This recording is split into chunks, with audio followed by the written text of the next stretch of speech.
Magandang hapon mga kanobi, welcome back sa ating YouTube channel, Pakumabi Vlogs po.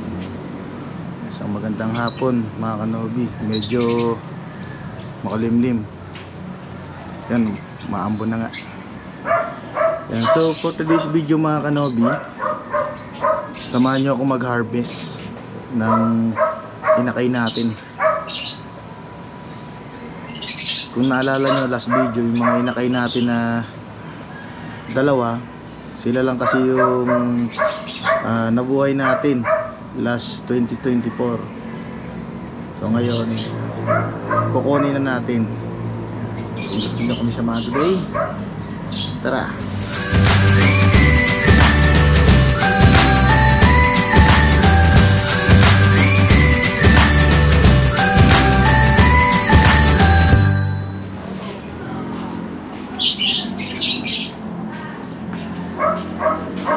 Ay, so yun mga kanobi, so magandang hapon po ulit. Yan, so kukunin natin yung anak na ito. Yan, yung dalawang inakay niya, yung isang yellow bulls tsaka isang green na possible ino. So ito kasi first clutch nila sa atin, walang nilabas na red eye. So yung magkabilang parents kasi, yung cock tsaka yung hen ay mga possible ino. So yung ID pa rin ng mga inakay natin ngayon ay possible ino pa rin. Kasi nga hindi pa naman natin na-prove na may karga o walang karga itong pares natin. Yan. So ngayon kasi kinuha na pala natin yan mga kanobi kanina. Kasi nga naman, pakain tayo ng umaga, nakita natin meron na siyang 3 itlog. Ang bilis, no? Hindi ko na na-track yung gano'n na siya katagal. Pero tingin ko nasa 6 to 7 days na yung itlog niya kasi 3 na. Nasa S-box na yan. Meron tayong 3 itlog dyan. Hopefully sana meron tayong makuhang visual red eye. Yan. So, yung anak na ito mga kanobi, kala ko nga opa eh. Pero hindi pala. May lumabas na rampa na puti yung sa yellow bulls. Tapos yung dun sa green naman, nakita na rin yung baring tsaka yung yung rampa, kaya negative talaga. So dito pala sila nilagay mga kanobi. So ito mga kanobi, marami sila. Sinama ko dito mga young pa naman to, young bird. So ito yung nakuha natin, yung yellow bull na yan. Yan, tsaka itong green. Dito. Ay, ang green na yan, ito yung parang akmang lilipad. Yan. Yung katabi ng green pastel. Ayun yung anak na ito nung ating parisan dito na green tsaka yellow bulls. Sinama ko na dyan mga kanobi kasi nga may itlog na, diba? Tsaka nakikita ko marunong na rin silang tumuka. Yan. So ito naman mga ibon natin ito mga kanobi. Ito naman yung ating mga hand feed. Ito yung ako naalala nyo sa mga video natin na maliliit pa. In-feed natin, nandun lang sila sa loob ng bahay. So ngayon medyo malaki na nilabas ko na. Nagsiseeds na rin sila kaso hindi pa rin sila maawat sa formula, lalo na yung ating Lutino opa, ayan. Hindi pa maawat. Kumakain na ng seeds pero hindi siya ganun kalakas gaya nitong tatlo. Yan. Tapos na disgrasya pa mga kanobi kanina yung itong pastel na yan. Ito yung nakaangat yung paa, may dugo-dugo. Naabot ng niya, naabot na itong katabi. Kaya nilagyan ko muna ng karton pansamantagal. Yan. Pero ito mga kanobi, ililipat ko rin to. Yan, meron tayo dong cage na gagawin. Ayan, ito yung kulungan ng ating rabbit. Yan. Namatay na kasi yung rabbit natin na si Yoji. Yan, hindi ko na nasasama sa vlog yung mga pangyayari sa rabbit na yon kasi nga dito pa nga lang sa ibon hindi na tayo maagawa ng sunod-sunod na vlog eh. Sama pa natin siya, pero yun nga, namatay yung ating rabbit, kaya bakante na yung cage ngayon. So gagawin na lang, lalagyan na lang natin siya ng pinong screen para maging nursery cage, tapos ilalagay na lang din natin dito siguro. Yan. Dito banda. Gagawa tayo ng patungan dyan. Para meron tayong lagayan ng mga ng mga painakay. Ang tulad nito. 6 na sila tapos medyo masikip. Hindi sila makalipad-lipad. Then, itong pala mga kanobi, first day nila dito sa labas. Kasi galing sila sa loob. Naglinis na tayo doon. Nilagay ko na dito para masanay na rin sila dito sa environment sa labas. Ayan.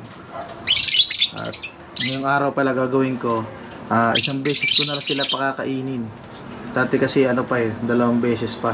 Medyo gugutom-gutomin na natin sila para masanay na silang kumain ng seed.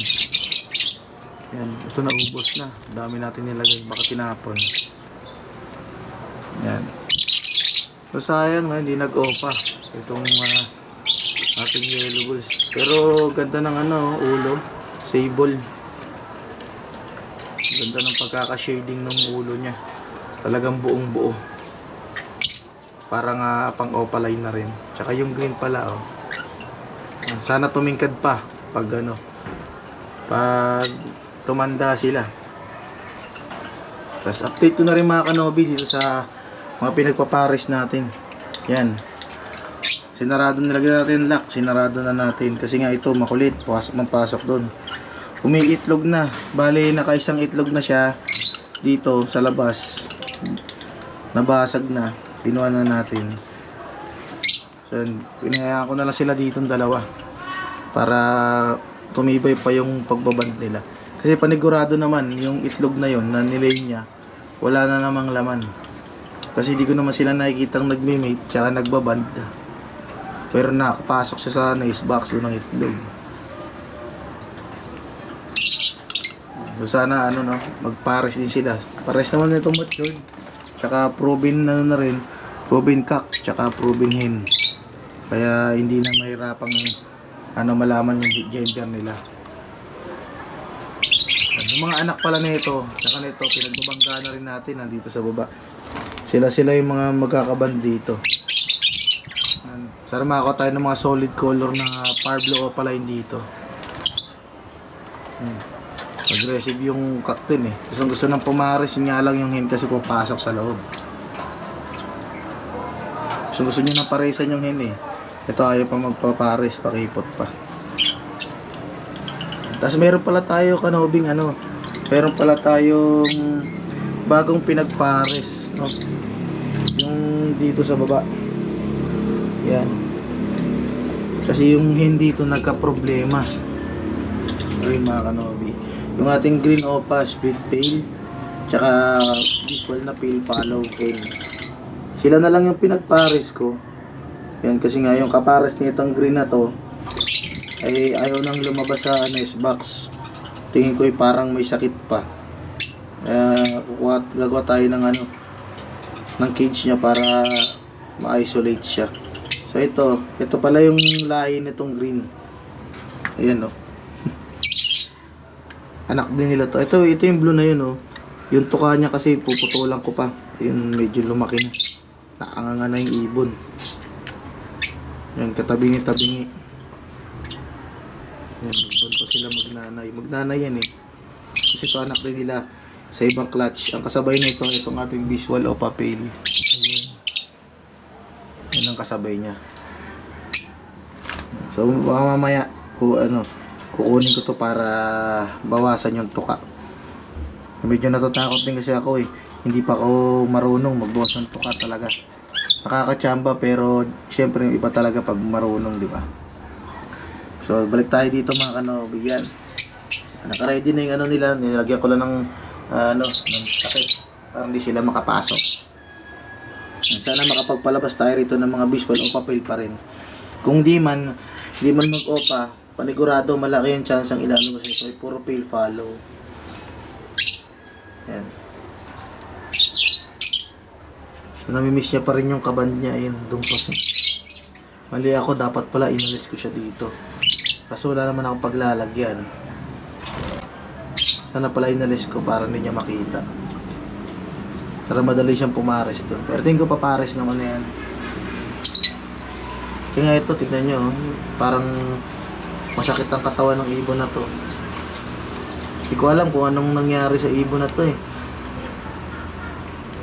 Hindi na siya naglalabas talaga ng nest box hanggang sa umaba yung tuka niya rin. Ayun. Ayun, walaag-aaway. Mamaya, subukan kong bawasan yung tuka niya para makakain siya ng maayos. Nakakain pa naman siya kaso yun nga, pangit ng tignan niyo. Ayaw niya rin kasing kuskusin yung tuka niya. Yung ibang ibon ko kasi dito mga kanobi, hinahayaan ko na lang. Pag ang tuka, mahaba, nilagyan ko lang sila ng bato. Ayun o. Yan, yung bato na yan, yun yung nagsisilbing pangkiskis nila sa mga tuka nila para matrim. Tingnan nyo naman yung mga tuka ng mga yan o. Hindi ko yan tinitriman. Patagal na yan dito, pero yung tuka nila hindi ganun talaga haba, tsaka maganda yung forma. Pero naman kay baliko talaga, yung inborn na yan eh. Sa kakasubo siguro ng magulang to, ng gigil. Kaya gumanyan. Ayan. So ito pala mga kanobi, baka iatid na natin to. Itong Lutino Opa na to. Yan. Siguro 1 week na lang siguro sa atin. Pag kinuha na ng may-ari. Yan. May iwan na naman silang mga split A, no. Sila na lang din ang ating pagpapagbanggain. So ilang para sa hapon ito mga kanobi, kung di ka pa nakasubscribe sa aking YouTube channel, mag-subscribe ka na at pindutin mo na ang notification bell para lagi kang updated sa mga bagong videos na gagawin ko dito sa aking mini aviary. Yan, mauulan na talaga. So ilang para sa hapong ito mga kanobi, like, share, and subscribe. Ingat!